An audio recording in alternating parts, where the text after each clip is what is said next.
Hello, and welcome to Step Up Nigeria's podcast. The episode you're about to listen to is part two in a two-part series featuring African youth anti corruption ambassadors. So if you haven't listened to part one, listen to that first before you listen to this one. Our first episode featuring youth ambassadors is where they debate on if youth are the key to achieving zero corruption in Africa. If you've listened to part one, welcome back. We've titled part two I Resisted Corruption because youth ambassadors on this episode share their experiences and stories as young people in the fight against corruption. We hope you enjoy this episode. Thank you. But let me play advocate for young people who say, "Well, I'm young. They don't listen to me in my country. I'm too young. I can't do anything." You are young people who have worked and are working in your countries and regions to ensure that there's better governance and reduced corruption. So, what would you say from your personal experience has been some of the most significant strides and achievements that you've had?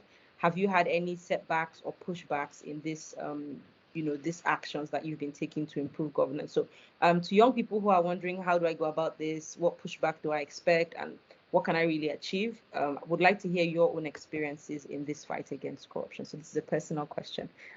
So let's start with Shamil. Oh my God, thank you. So,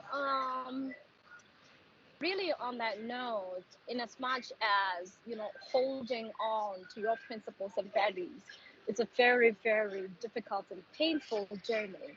It's also very much, rewarding, particularly when you come across, organizations, institutions that share the same values as you do. Um, I'm very hopeful that as much as there's a lot of bad out there, there's also, principled people that don't really want to associate with corruption in any way, in any of its forms, basically. So for me, I've always been very passionate about fairness.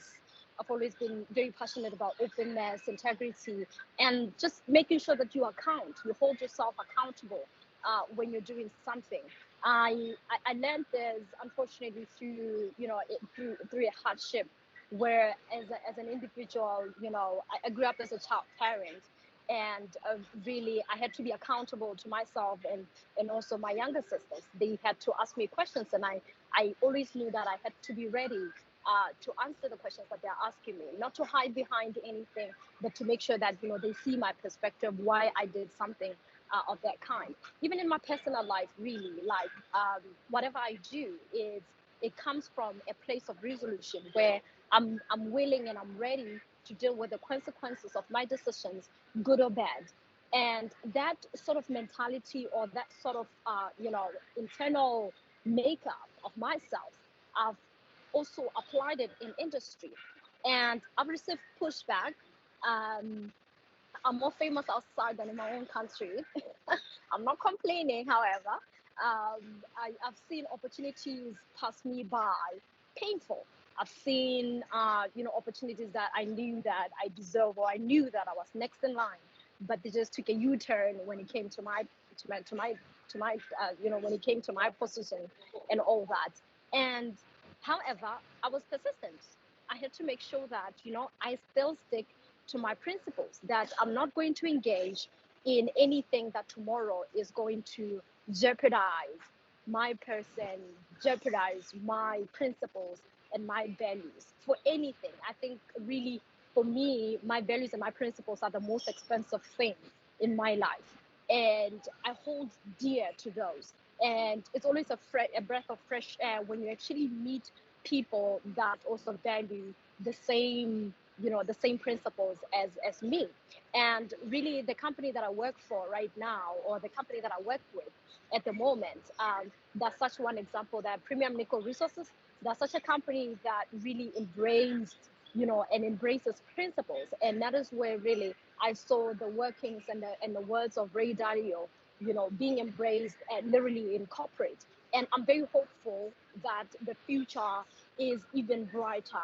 And I can't wait to even see more young people being as enthusiastic, being as patient as I am, to not give up on our principles for anything. and for any benefit. And actually, when you look at the benefits, or when you look at what you stand to benefit from doing a corrupt activity or being engaged in bribery or a corrupt activity, you realize that it's far more expensive than that momentary value that you derive from that action. So for me, there's always been the bigger picture. So I'll advise everybody to look at the bigger picture and just have principles and stay by them. You won't regret. The universe somehow just always makes sure that, you know, it caucuses and makes sure that it falls in line for you. So for me, it happened the same. I'm in a very good space where I am right now. A young person in running, you know, an ESNG department, and you know, it didn't come through bribery. I didn't have to sleep with anyone, as you know, as per the other previous, you know, other areas where people would make demands or anything like that. I didn't even have to prove myself that, listen, I promise you I can do that. I didn't have to fight, because people looked at, they had principles, I had principles. They knew I'm qualified for the job. They knew I'm best placed for the job, and I know I deserve it. So I'm in a very, very good space, and I believe that I'm not the only one. There's many other young people out there who are good examples, who didn't have to sleep with anybody to get a job. So yeah, thank you. Thank you. Thank you very Yeah. much. Yeah, and I'm sure a lot of young people are encouraged by your story and by your own example in life. So thank you, and thank you for all the hard work that you're doing in Thank your you. country. Yeah. So Rasha, let's hear from you. So, Shamil, that was very touching, actually, and I can see your point of view and your perspective. I even felt like I was in your place, because I've been through things also, and I've honestly, like, before working in the field of governance and anti-corruption, I wasn't that invested in it. I wasn't thinking, no, I have to battle it. Doesn't mean that I wasn't like, I had principles. I had my principles. Also, I would never like give a bribery. I would never interfere in a place that, or do something that I shouldn't do. I had very strong principles. But as I said, I wasn't that invested in fighting corruption. I was just like, okay, I'm not with it, but I'm not entirely against it. But then my mentality changed when I worked for the authority, and I worked on dozens and dozens of projects of governance and anti-corruption, and with national and international organizations and partners. And what touched me when I see people who are trying to fight corruption, who really believe that we can do this, people who are fed up with their government, with the corrupt system, with the way they're living, with the way they can't even afford to have dinner, or to afford to wear good clothes, or even to send their kids to good school, or just live a normal basic life, nothing luxurious. But as I said, I felt touched. I even, especially when I mentioned the project with the kids earlier, with the primary school and stuff, we went to let's say provincials, kind of poor provincials to Tunisia, and I've seen what corruption can do. I've seen that on the seaside, kids there were happier, but in the inner sides of Tunisia, there were like poverty. Kids there had different corruption cases, different situations, and you can see that they are just fed up. Some of them just gave hope, and as I said, because it's a culture, some of them think that it's really smart if you can bribe someone and like make a shortcut for to achieve something, or just to accept bribery and live at least happy for a couple of months or whatever. But then I've seen people, young kids and even grown-ups, who think that, no, this cannot continue. And honestly, I even worked on artistic workshops where kids would express themselves and how they see governance and corruption. And it was, some of the works were just like mind-blowing, you know. Sorry. They would open your eyes to things. They were like, I didn't see this from my point of view before, but then you would think, I'm sorry, just a second. Stop. Sorry, my cats. Anyway, so as I know you're smiling, I'm sorry. Anyway, so as I said, just say no to corruption, and I think young people are the ones that can do it. I mean, I've seen them doing it in a lot of places with a lot of corrupt cultures and acts, or not even corrupt, but acts they were not ethical and they shouldn't be done. And things that have been like going on for decades and decades, but they still like said no to it and they managed to defeat it. So I think we can defeat corruption. And personally, I'm gonna continue on this path, and I know it's gonna take time, it's gonna take effort. I might not even witness the consequences of my work in my life and my life frame or lifetime, but I know that somebody's gonna witness it, and I know I'm not the only one doing this, that there are like, I don't know, zillions of people doing this also without expecting a comeback or without expecting to be rewarded for their work. And I believe that's it. You should not be expected to be valued or to just have people praise you for doing something that is right. And honestly, that's it. Honestly, that's it. I think, yeah, as long as you have good principles, that will not change the point of view. Like, no matter what, when you go to sleep at night, you would think I did something good today, or I tried to stop at least something that have like bad consequences on people, even one person, and that matters. So that's it. Thank you. Rasha is getting us emotional here, but thank you for your comments. Yeah, sorry.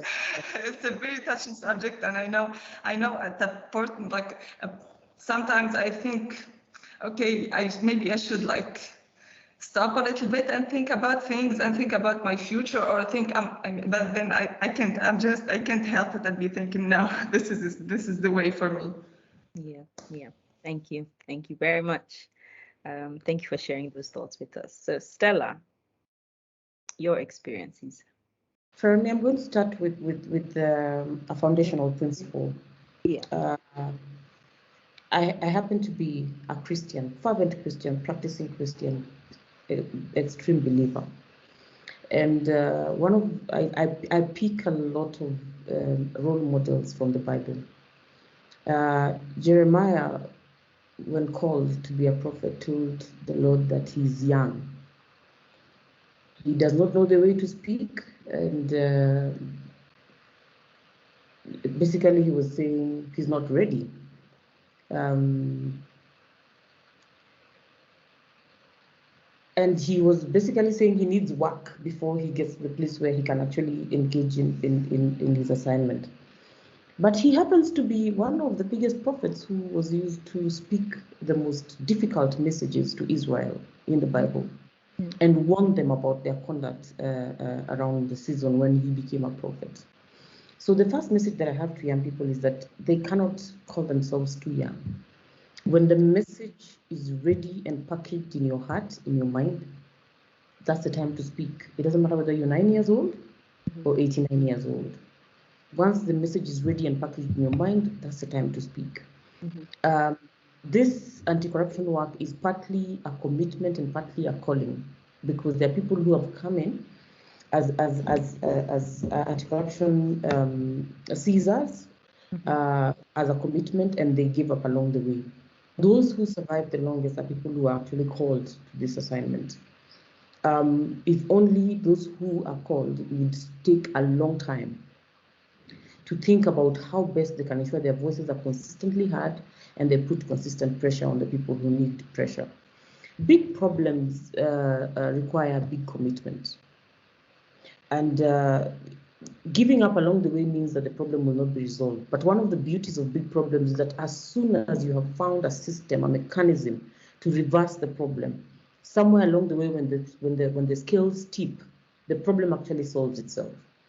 So with corruption, if you find a way to ensure that there's good governance, you will find people actually now aligning to good governance and forgetting about bribing. If you find a way to ensure that people get health services in the hospital, when they go to the hospital, they'll stop trying to bribe to get, access to medical services. If you find a way to make sure that elections are free and fair, people will be happy to participate for a short while and spend the rest of the day enjoying a free day of work.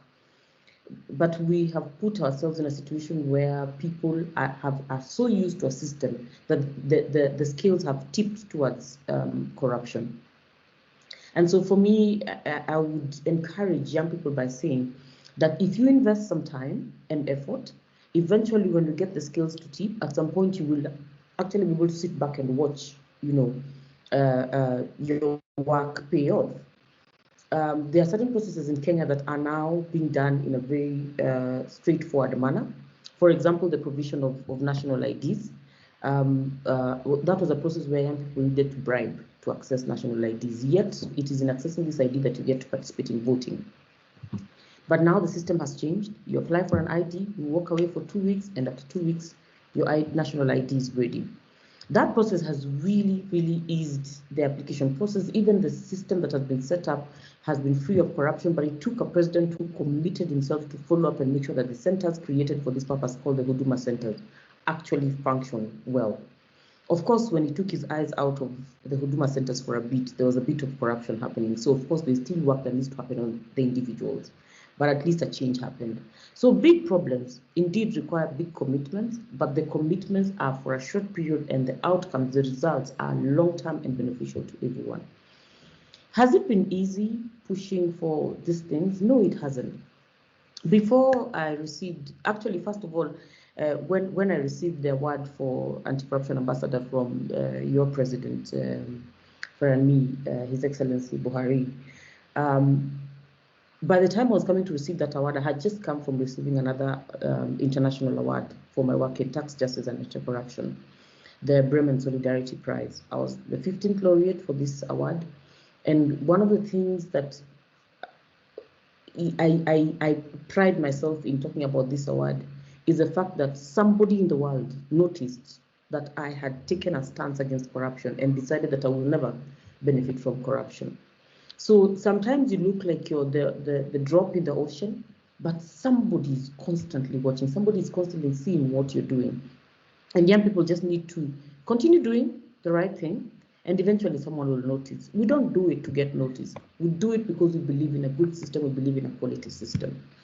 Number two, for me, being recognized as an anti-corruption youth ambassador for East Africa when I was, and receiving the Bremen Solidarity Prize, was an announcement to me that the sacrifices that I went through as a child were not in vain. Like Shamil, I had struggles in my life before that cemented my conviction against corruption.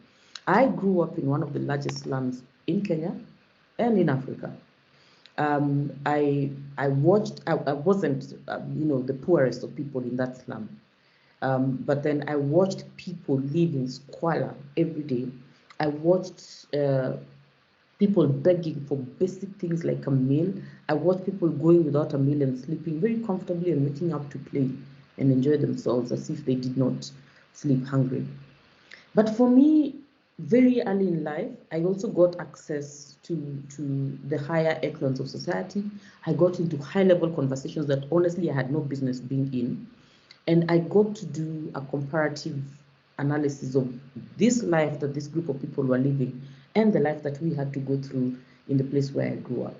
And one of the things I am very clear about is that the cost of corruption is too high. When you calculate the cost at instance, it looks cheap because you're only bribing $10, $20 to get your passport out. Yeah. But eventually, when those resources are not available in the form of tax to provide services to people who live in the slums, like the one I grew up in, people go hungry. People miss school. Those people miss opportunities. They come into the marketplace with some of us who have had access to a good education, and they have to compete for the same opportunities with us. It perpetuates an unfairness that has been ongoing for so long. It perpetuates an inequality that has existed for so long, and it becomes a vicious cycle. So understanding and I think this is where Shamil started in this conversation, understanding the magnitude of the problem, understanding how many people get affected by one small act of corruption, actually gets someone to actually commit themselves better to the fight against corruption. But it also sets aside some of the pushbacks. When I received the Bremen Solidarity Prize, someone in one of the forums in Berlin whispered in my ear and told me that I need to tone down on how I mention the bigwigs, and and because apparently I'll receive the backlash and corrupt. And this is an experienced human. I would hate to mention his name here because he's quite achieved a lot in the area, in the fight against corruption in this world. And you see, that's when it hits you that when you think you have broken the ceiling for the fight against corruption, the ceiling has just been reconstructed, And and the advice he gave me was useful, because some of the forces against promoting corruption are very powerful forces, and they could come for your life, So one of the things that young people must do is to be like first aiders. Put your safety first, and then provide safety for everybody else against the ghost of corruption. Number two is that when you're told to tone down, it basically means that there are people in the market who are regulating the speed with which this corruption will be fought. So the ability to sit down and monitor a moment where the prefects are not present and rage in the battle against corruption is critical. So finally, the opportunities we normally have to speak to young people in the community, where there's no government, there's nobody here, and we just get to speak to them from the bottom of our hearts. Those are the moments for us to rage. Those are the moments for us to mobilize an army, for us to charge young people against corruption. Because when you invite government, they will be pushed back. When you invite corporates, there will be pushback. How do we identify those moments where we are alone, where we're speaking to, the tribe, and convince them that we must make more noise about this? The platforms where we organize the conversations that then eventually manifest in social media as a pushback against a corrupt official. Let us ensure that those platforms exist and are thriving with vibrant conversations. Why? Because we must fight this corruption vice according to how it manifests itself.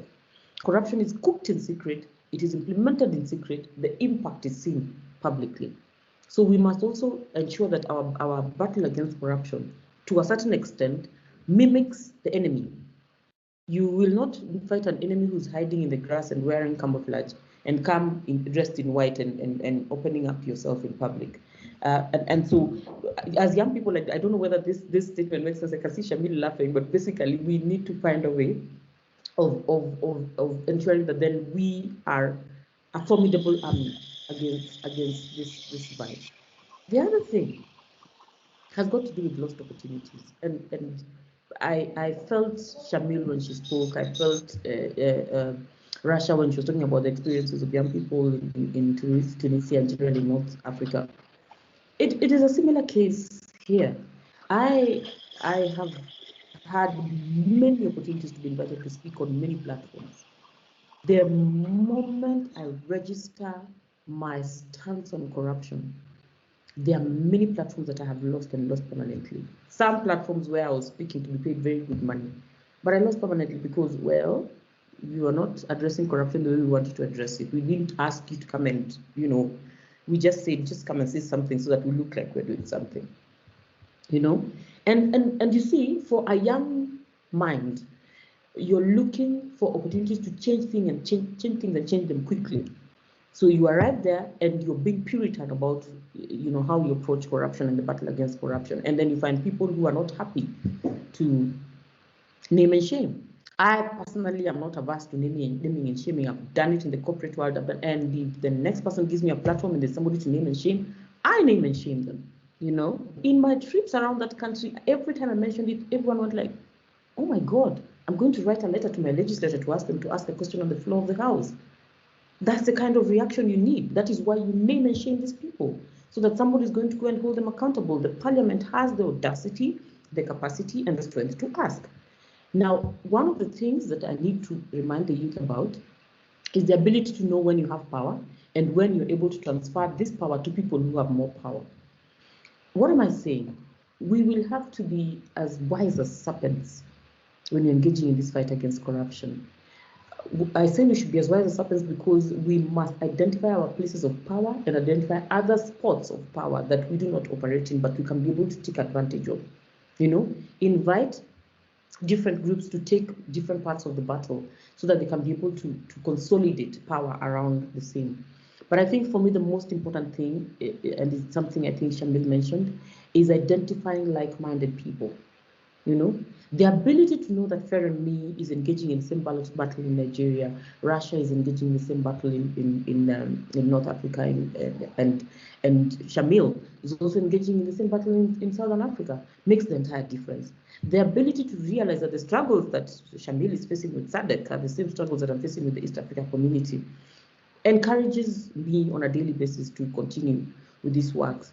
But then the last thing that we must do is something very personal, that you must manage your appetite. When you know you're going to lose opportunities, one of the things you must do is accept that not every opportunity will come to you, and you will lose some that you genuinely deserve.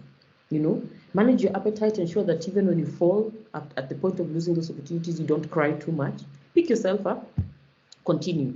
As Shamil has said, at the end of the day, God is watching what you're doing, and he knows that you're trying to do things right, and he will reward you for your sacrifice. At the end of the day, someone will see, and in the end, someone will reward you for your uprightness.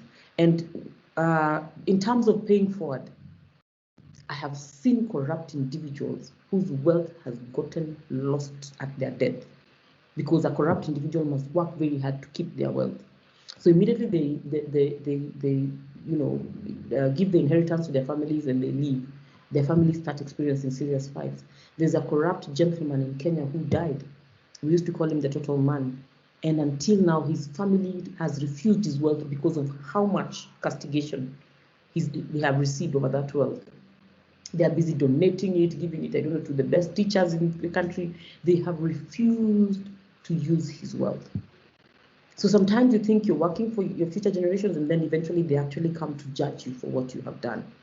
So for me, it's about ensuring that as you're paying forward, knowing that your investment will go to your children and your great-grandchildren. If you acquire your wealth legally, your great-grandchildren will pay for it. If you acquire it legally, you hand them over something that is bigger than money. You hand them over a name. Because what is the value of having so much money, being so wealthy, and as soon as people hear your name, they don't even want to associate with you because of how much corruption they think you have engaged in. You subject your grandchildren, who don't even understand the government system, to such ridicule by the state that they're not able to exist fully in a society where they should enjoy. I personally would want my children to live in a society that appreciates them, a society that celebrates them, a society that says your mother did a great job of fighting corruption, and so we are happy to associate with you. A good the Bible that I read frequently says a good name is better than any wealth. So if you can acquire a good name, it will open doors for you to access everything. Yeah. The moment you are engaging in corruption, your name is as valuable as the system in which your corruption is tolerated. As soon as the system changes, trouble ensues. Ferami, if the sons and daughters of your current president show up in a conversation after the dispensation has changed in Nigeria, one of the things that is going to happen to them is that they're going to struggle tremendously. They're going to struggle, and some of them may have made their wealth genuinely. It will all be tagged as corrupt wealth. Yeah. You saw the Maria dos Santos, the daughter of the former president of Angola. I mean, you're moving around the world and you're being chased everywhere. It's possible that some of the wealth was corruptly acquired, but you basically inherit a problem that you really can't deal with. And for me, I think it's a value, and it's something worth working for to inherit your children a good name and a free life, a life of liberty. I'll stop there. Yeah. Thank you. Thank you, Stella. Thank you for helping us to conclude this conversation with such powerful thoughts. I'm sure our listeners have a lot to think about from listening to this. And I thank you all for your time, just reflecting on all that you've said, and how I think in Nigeria and in West Africa, a lot of young people are just tired. Because I feel like we're one of the countries in the world where people steal in billions and trillions. There are unbelievable amounts of money. And that has what also led to young people thinking, well, I'm going to have to get my own cuts because it seems like this is the system in the country. So it's just an encouragement that we have people all over Africa experiencing the same hardships and downturn that we are. And a reminder that if we all join hands together, if Stella does what she's supposed to do, and Rasha does, and Shamil does, and Fermi does, then one after the other, we're building an army, like you said, an army of people who will mobilize other young people in their countries and all over Africa to ensure that we have countries and a continent that we are proud of, that we can live in, and that has really reduced levels of corruption. So thank you, Stella. Thank you, Rasha. Thank you, Shamil. Any other final comments before I wrap up? Okay, Rasha has something to say. Yeah. Yes, no, I just want to say that we can beat corruption, and I just want to say to young people out there, if somebody can do that, it is definitely you, it is definitely us. We can change things. It's not impossible. We can make our countries places that we are happy to live and to be born and continue to live in. And I know they said no to so many wrong things and acts, and I'm sure they can also say no to corruption and stop it. And thank you all. Thank you, girls. Thank you. Thank you all. Thank you. Yeah, so I would like our listeners to follow you guys on social media. So if you'd please let us know your social media accounts, the ones where they can follow your thoughts, and sort of reach out to you if they have any questions, if they're from your region and they want to reach out, see how they can partner. So Stella, how can our listeners follow you on social media, or how can they reach out to you?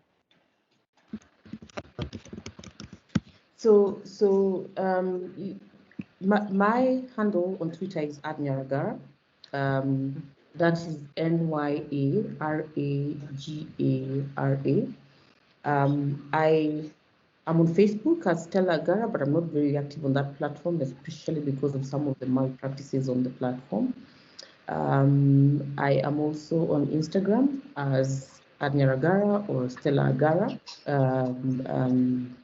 And basically, those are the platforms where I do engage on the conversations on corruption. So they can definitely reach me there. I respond to inbox messages within 24 hours, so I should be able to respond to them if there's anything that we must discuss or work on together. Yeah, thank you, Stella. Rasha, how can our listeners follow you? So yeah, they can either reach me on Facebook, Rasha Khamesi, as it's written RACHA Khamesi. I don't know how. KHA or they can find me on, or they can also email me on Khamesi Rasha, Rasha with an S this time, RISHA.gmail.com. Okay, thank you. Feel free to reach out to me and ask any questions or whatever, if I can help. Yeah, thank you. So let's hold up for, I think Shamil had to drop off. So thank you all for listening. You can continue to follow the work that Step Up Nigeria does on Twitter and Instagram at step_up_Nigeria. And we're on Facebook, LinkedIn, and TikTok, and YouTube at Step Up Nigeria. I'm Feromi Iyoda. You can reach me on social media as Feromi Adeola everywhere on social media as well. So thank you. Okay, Shamil typed, but she's not back. So you can follow Shamil on, I believe, Twitter and this Twitter at Shamil Agosi. That's SHAMILAGOSI, one word on Twitter. So that's how you can reach out to Shamil if you want to have any further conversations with her. I thank you all again for your time and for a lot of reflections. I think I had got to the point where I was getting, a bit weary in this fight, seeing as the Nigerian elections are coming up and, all of that has been happening. But I've been so encouraged myself by all your comments and all your thoughts. So this is why, iron needs to sharpen iron. And I really enjoyed this. Thank you again, Rasha. And thank you, Stella. We should do this more often. Absolutely. Definitely. Yeah. So